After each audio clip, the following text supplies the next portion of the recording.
ဒီနေ့ကတနင်္ဂနွေသားသမီးဘင်္ဂါဖွားတွေအတွက်ပါအဲ့တော့တနင်္ဂနွေသားသမီးဘင်္ဂါဖွားတွေဆိုလို့ရှိရင်ကျွန်တော်တို့ကတနင်္ဂနွေကဘင်္ဂါအိမ်ကိုရောက်တယ်အဲ့တော့ဘာလဲဆိုရင်သူတို့ကအုပ်စုအဖွဲ့အစည်းတွေအများအပြားနဲ့သူတို့ကတည်တော့တနင်္ဂနွေသားသမီးဘင်္ဂါဖွားတွေအားလုံးဒီ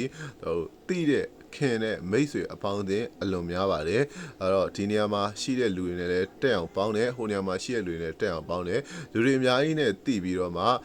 သူတို့နဲ့ဆက်ဆံရတဲ့အချိန်တော့ဘယ်လိုပြောမလဲဆိုရင်တိုးတောင်းတယ်ပေါ့လေဒီအဖွဲ့အစည်းနဲ့တည်တယ်ဒီအဖွဲ့မှာခင်မင်သွားတယ်နောက်ပြီးတော့မှနောက်တနေရာကိုပြောင်းသွားတယ်နောက်တစ်ဖွဲ့မှာတွေ့ကြတယ်ခင်မင်သွားတယ်အဲ့ဒီလိုမျိုးအပြောင်းလဲများတဲ့လူဖြစ်တယ်နောက်ပြီးတော့အခင်မင်များတဲ့လူဖြစ်တဲ့အတွက်ကြောင့်မလို့လူမှုရေးမှာဆိုလို့ရှိရင်လည်းမိတ်ဆွေအပေါင်းအသင်းများကြတဲ့လူတွေဖြစ်ပါတယ်အဲ့ဒီလိုမျိုး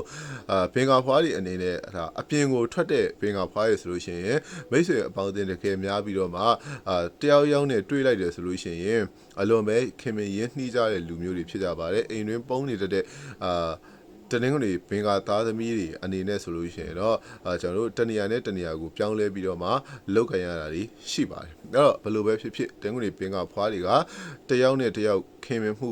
မြန်တယ်နောက်ပြီးတော့မှနေရာတွေအပြောင်းလဲလောက်ကန်ရတဲ့အလုပ်တွေဖြစ်စေ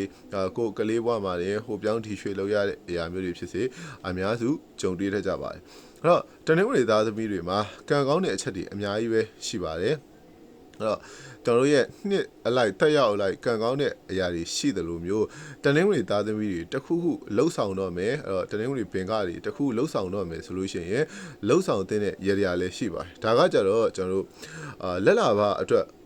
လောက်တယ်ပေါ့စီးပွားရေးအတွက်လောက်တယ်ဆိုလို့ရှိရင်သူတတိမဲ့တော့ဂါထာကိုကျွန်တော်တို့မနက်6ခေါက်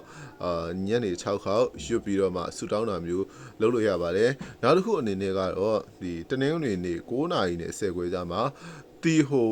6ရွက်သို့မဟုတ်21ရွက်ကို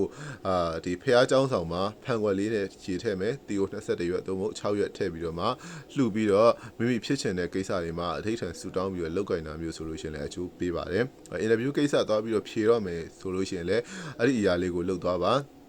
စီးပွားရေးတွေတိုးတက်ချင်တယ်ဆိုရင်လည်းအဲ့ဒီအရာတွေကိုလုပ်သွားပါပို့ပြီးတော့အင်အားကြီးချင်တယ်ဆိုရင်တော့တရားသတိမဲတော့ကာထာကိုရွတ်ပြီးတော့မှလုပ်လို့ရှိရင်ပို့ပြီးတော့မှအင်အားကြီးပါတယ်ကိုဖြစ်ချင်တဲ့အရာလေးတွေကိုနောက်ကနေပြီးတော့လိုက်ပြီးတော့ပံ့ပိုးပေးတယ်ကံအထောက်ပံ့ပြုရတရားဖြစ်ပါတယ်အဲ့တော့ဘင်္ဂါဖွားတွေအနေနဲ့ခုနကပြောသလိုမျိုးအလောက်ကင်တွေအပြောင်းလဲတွေအများကြီးဖြစ်တတ်တဲ့အတွက်ကြောင့်မလို့ကျွန်တော်တို့အလောက်ကင်တစ်ခုခုမှာတေချာလောက်ကင်နေပြီဆိုလို့ရှိရင်လည်းရာဟုတိုးတက်ကိန်းတွေဖြစ်တယ်မြန်တယ်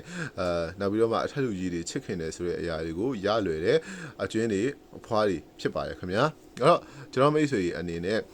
တနင်္ဂနွေသားသမီးနောက်ထပ်ကျန်တဲ့6ရောက်အတော့ကိုထပ်ပြီးတော့ပြောပြပေးသွားပါမယ်ကျွန်တော်ဗီဒီယိုကိုသဘောကျလို့ရှိရင် comment မှာ yes လို့မှန်ခဲ့ပေးပါခင်ဗျာကျွန်တော်ဆရာလုံးမှုဆက်ပါ